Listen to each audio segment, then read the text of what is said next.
Hello, magandang hapon mga kabilabid. Naisipan kong mag-vlog ako ngayon ng isang panghanap buhay ito mga kabilabid. Pang bisugo ito, pang asuos, pang bugaong. So kahit anong isda papasok dito mga kabilabid. Ito ay isang bubo na recycle ba? Ito ay 1/2 gallon sa suka. Ito na may 2 liters na Coke. Ito 2 liters na Mountain Dew ito. So mapakinabangan ito mga, huwag niyong itapon ito mga kabilabid. Kasi pwede ito gawing bubo. Yung fish trap ba? Fish trap. May ano dito, may butas, daanan ng bisugo yan. Ito yung pultahan niya ikabit pa natin ito. Ito simple lang to. Ang butas dito lahat tatlo na. Dito daanan ng isda ito gumawa ka ng ganito, simple man lang to, putulin mo yung dulo ng ng 1.5 ito, 1.5 na Coke. Lagyan mo ng matulis, para matulis na guguntingin mo lang yan dito, ganon, ganyan. Pagkatapos butasan mo ng kagaya ng kalaki dito at ilagay mo dyan dito, ganon. Pintuan na yan. Pintuan na yan ng bisugo. Pintuan na yan ng bisugo mga kabilabi. Dito dadaan yung bisugo. May pain kasi dyan sa ilalim na ilagay mo dito, tamban. Tamban sa ilalim, lagyan mo yan ng ng butas. At saka may lambat na maliit na lambat, diyan mo ipasok yung yung dalawa o tatlong tamban. At saka ito, lagay mo ng maraming butas ito mga kabilabid. Maraming butas. Mayroon akong pang butas dito mga kabilabid ito. Ito yung pang butas. Dito pang lagyan ng butas ito. Hindi pa ito tapos. Yan. Dito may malaking butas. Ito rin malaking butas to, nalagyan na ng ng 2 liters basyo ng Coke ito. Ito, dalawa. Kabilaan yan dito. At dito daanan ng isda. Kasi pag nasa ilalim na ito, may yan diyan, may pain na tamban, pwede rin dilis, o pwede rin ukos. Kasi paborito yan lahat ng ng bisugo. At ito na may niya yung daanan niya. Sa Bisaya ito garaw. Ito yung garaw niya dito. Dito yan mga kabilabid. Ganun. Lang yan, kahit 30 minutes o 1 hour pwede nang pandawin ito. Meron kang ganito mga siguro 20 piraso, 20 pieces gaganito, mas mabuti siguro 30 kasi wala kang gastos nito. Maghanap ka lang ng mga buti. At saka may may nylon, tansi ba yun? Ito. At may pambutas kang ganito. Ito yung mga gamit mo, yung cutter. Cutter. At saka may may gunting. Ayos na.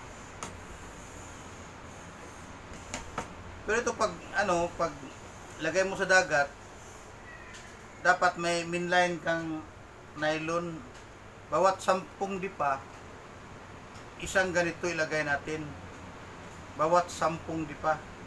So, ibig sabihin, pag may 30 pieces kang ganito, so, bawat 10 dipa, ano yan? 30 pieces times 10 yan. Diba? So, yan ang gagawin nating minline. So, yung minline ito, kahit nylon na 150 ang numero, 150, pwede na. O kahit 100, kaso lang, delikado yung 100, baka putulin ng butiti yan. Yung 150 talaga. Kung may pira kang marami, pwede sinuli, ano yan, lubid. Mahal-mahal kasi yung lubid, mura lang yung nylon. So ito. So dito sa ilalim, ito, tanggal-tanggal kasi ito. Paglagyan ito ng nylon, mahirap na tanggalin. Ito, tanggal-tanggal muna ito. So, dito sa ilalim, lagyan mo ng butas kasi maraming butas ito. May ano dyan, may maliit na lambat, dyan mo pinasok yung tamban. Kung hindi masyadong maliit ang mata, yung mga malalaking mata, makikita yung tamban sa ano, sa bisugo. Kasi yung bisugo dadaan dito, tingin niya may pagkain sa ilalim, papasok yan.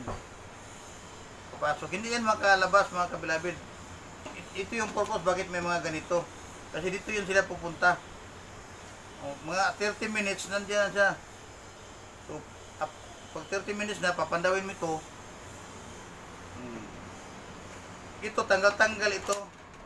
No, yung tali mo nito, yung tali mo, ano lang, tawag, binalo ang tawag yan sa ano, pag kabit, para pag tanggal mo dali lang, pwede mo ganyan at saka ikanon mo na yung isda. Pag kunti lang, pwede kamayin mo na lang. Pero mas mabuti, pag matanggal na to, ikanon mo na lang yung isda. Simple lang ito mga kabilabid, oh. So ito, hindi ko tinapos so para makita nyo. At saka pag cutting nito, kailangan ay gayahin mo yung curve ng ano mo, galon. Kasi curve ito eh, gayahin mo rin, gayahin yung curve pag ganun. O kita mo yun, oh, di ba? Curve yan, curve. Pag cutting, gayahin mo lang. So may dalawang butas, dalawa yung malaki.